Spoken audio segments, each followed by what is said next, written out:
a pergunta assim que me cativa, né, em relação à física quântica, à física e o universo, é que na física clássica parecia que tudo estava meio que previsível, né, de certa Sim, forma. E aí com a física quântica isso deixou tudo mais difícil sim. e aí entra a incerteza, probabilidade, etc e tal, né. Com a física quântica, qual que é a conclusão?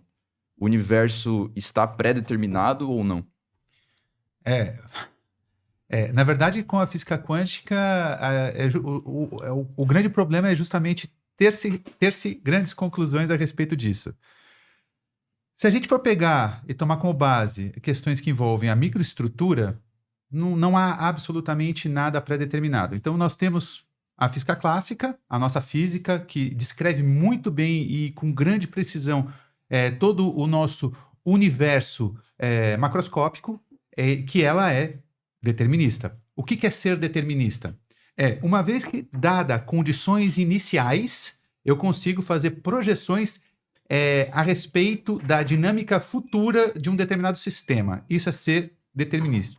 E também eu consigo fazer projeções, olhar para o passado, tipo, fazer projeções e dizer com relação ao passado dessa partícula eventualmente, dado essas tais condições. Isso é uma coisa.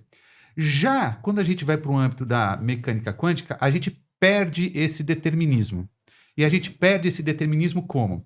Vamos pegar, por exemplo, um elétron. Antes que eu faça uma medida, o elétron, eu não consigo dizer nada. Aliás, dado um determinado intervalo de tempo, eu não vou conseguir dizer com relação à posição desse elétron, mas sim sobre as probabilidades dele se encontrar em determinada posição. E é assim que funciona a mecânica quântica. Isso antes que eu faça essa tal medida. Assim que é feita a medida, aí sim a gente consegue fazer uma determinação de posição, a gente perde informação com relação ao momento da partícula, e isso é justamente o princípio da incerteza de Heisenberg. Mas beleza. Então, a mecânica quântica nos traz esse contexto. Nós, então, não vivemos, quando a gente vai ter um olhar às microestruturas do universo, nós não estamos num universo que é determinista, e sim probabilístico. Agora, é O claro, que que isso quer dizer? o que isso quer dizer? Isso quer dizer que a gente não consegue, dado um intervalo de tempo, a gente não consegue dizer ao certo o que vai acontecer com uma determinada partícula, qual que é a dinâmica daquela partícula. A gente simplesmente consegue dizer o seguinte: ó, existem essas possibilidades. E o que é mais que quebra a cabeça, né? É que antes que eu faça uma medida, essas partículas quânticas, quando eu falo em possibilidades, em probabilidades, Estão superpostos. elas estão superpostas, ou seja, ela coexiste em todos os estados, em todas essas possibilidades possíveis. Isso se chama superposição quântica, isso é uma coisa que quebra bastante a cabeça. Então, agora, quando a gente vai para a questão do universo, então vamos falar de universo. Já não dá para a gente falar num universo como sendo probabilístico se de fato a gente consegue fazer projeções, tipo, porque aí o universo a gente já está num outro contexto, a gente já está num contexto que vai além do nosso macroscópico, né? Então a gente tem um modelo cosmológico padrão, o qual a gente consegue fazer projeções futuras a respeito do universo, apesar do universo ser composto por partículas, as quais Entendi. trata-se de um universo que é probabilístico. Tem coisa que não casa aí. E aí a gente começa a arrumar um dos grandes problemas da física atual, né? Mas só eu tô falando aqui. Não, mas que é o link, ele quer dizer que é o link, onde é que a gente se perde da mecânica quântica para a mecânica clássica, da física clássica, enfim.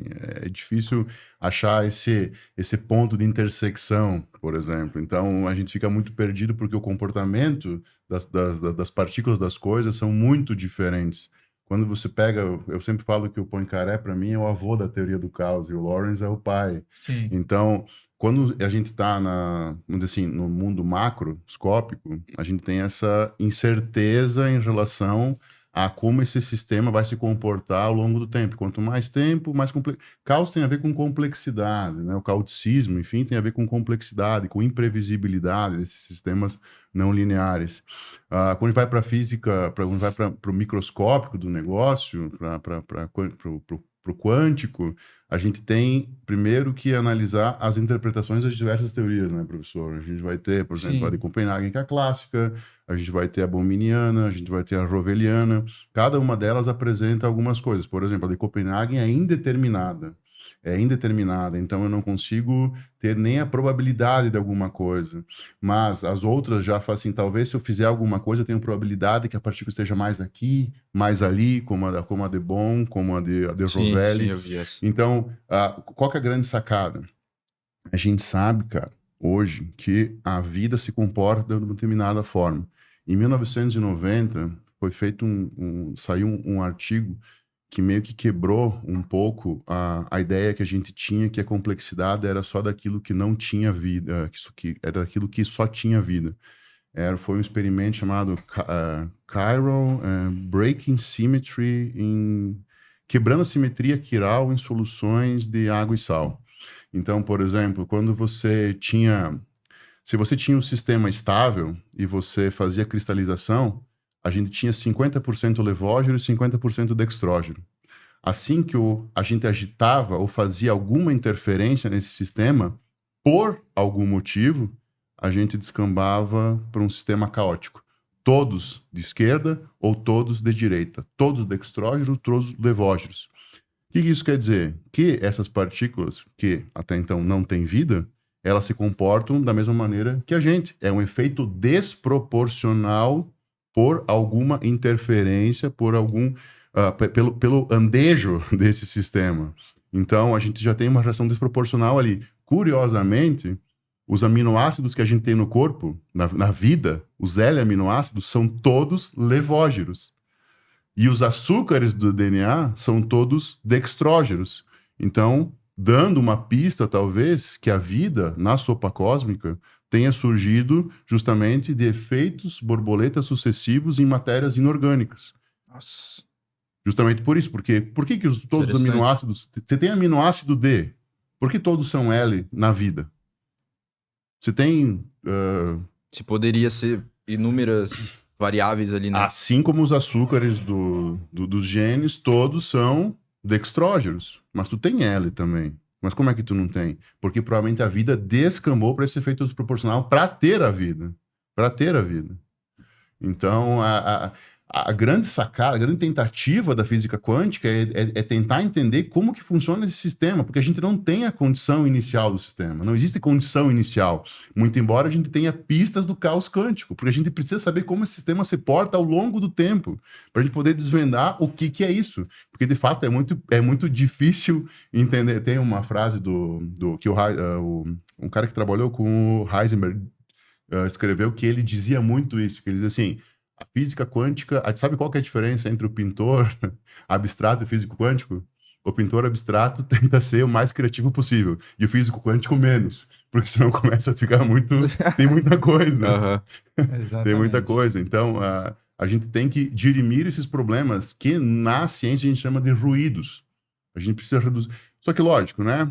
Como todo problema de reducionismo, com o reducionismo a gente vai perdendo o quê? A complexidade do sistema como um todo. Cara, a gente está sendo atravessado nesse momento por ondas, por elétrons, que são ondas, e antes eram dinossauros, e antes eram piratas, e antes eram qualquer coisa. Legal. Isso que você acabou de falar. Bom, tudo que você acabou de falar é muito interessante, né? Eu sabia que eu ia aprender coisa pra caramba aqui hoje. Mas, de fato, às vezes, eu penso que a grande barreira ao entendimento de tudo isso está muito relacionada à nossa capacidade cognitiva mesmo. Perfeito.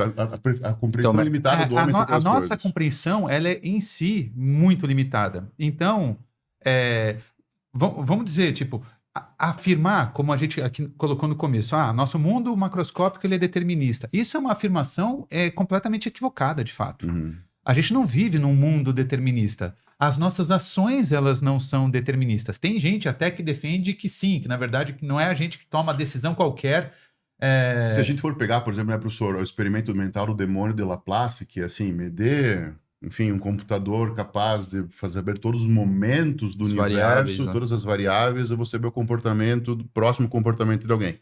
Essa discussão, o Sapolsky, ele trabalha muito no Determinados, né? No último livro dele, que advoga contra a existência de livre-arbítrio. por Ainda há exemplo. um debate por trás dessa... Severo, e o último ponto do debate é justamente a física quântica, porque a gente tem que saber como a gente está interpretando isso. Porque assim, primeira coisa de tudo, determinismo e probabilidade não se contrapõem. Mas calma lá, deixa eu tirar uma O dúvida. sistema caótico é determinístico, mas é determinístico probabilístico. Isso eu gostei muito do que você falou agora. Tem muita gente que confunde. Não, a física clássica ela é determinista, e não é. Sistemas caóticos eles são deterministas. O problema está nas condições iniciais. Perfeito. Né? Tipo, ele é muito sensível às condições iniciais. E a gente, enfim, esbarra nesse problema de qualquer incerteza associada a essas condições iniciais vão trazer uma outra dinâmica completamente distinta. Só que assim, no caso do demônio lá de Laplace, se ele tem sabe literalmente todas as variáveis, ele também não vai saber as variáveis das probabilidades da própria física quântica, e aí ele vai saber de fato. Porque, tipo assim, nessa postulação, assim, obviamente, que não dá para colocar em prática, né? Primeiro vamos dissociar, vamos fazer uma diferenciação aí que é importante. Sistemas caóticos de nível 1 e sistemas caóticos de nível 2. Sistemas caóticos de nível 1 são aqueles que não possuem autorreferência, eles não se retroalimentam. Então, por exemplo, o clima, eu faço uma previsão climática, vai mudar alguma coisa o que eu acho, o que eu não acho? Não vai mudar nada. O clima ele vai existir por ele mesmo. Agora, se eu faço uma previsão caótica, faço uma previsão, um sistema caótico, como por exemplo o mercado financeiro. Daqui 5 anos, isso é sensacional. Daqui 5 anos vai haver uma bolha que vai estourar. O que acontece? Todo mundo começa a vender os ativos antecipando essa bolha. Antecipando essa bolha. O que somos nós? Se nós somos sistemas caóticos. Perfeito? Perfeito. Se eu fizesse uma previsão, Cauê, amanhã tu vai cair da escada. Então amanhã eu não vou andar de escada, não vou subir dessa escada. Então você consegue se retroalimentar. Retroalimenta esse sistema e ele acaba ficando mais complexo do que um sistema caótico de nível 1. Por isso que o sistema caótico de nível 2... Ele fica mais complexo ainda. Óbvio, porque ele não para de se retroalimentar. Então, por isso que tem as interpretações do Bayes, enfim, tem várias teorias acerca da probabilidade que ela vai, principalmente em bias, Bayesian Brain, novas teorias da mente, etc., que trabalham esse campo preditivo, sempre atualizando o sistema. Sempre atualizando o sistema. Muito bom esse corte, né? Agora eu peço meu por favor para que você se inscreva aqui nesse canal. Isso nos ajuda muito a melhorar o conteúdo cada vez mais e trazer cada vez mais conversas interessantes. Além disso, você também vai receber conteúdos de valor como esse. Então eu agradeço de coração e até o próximo vídeo.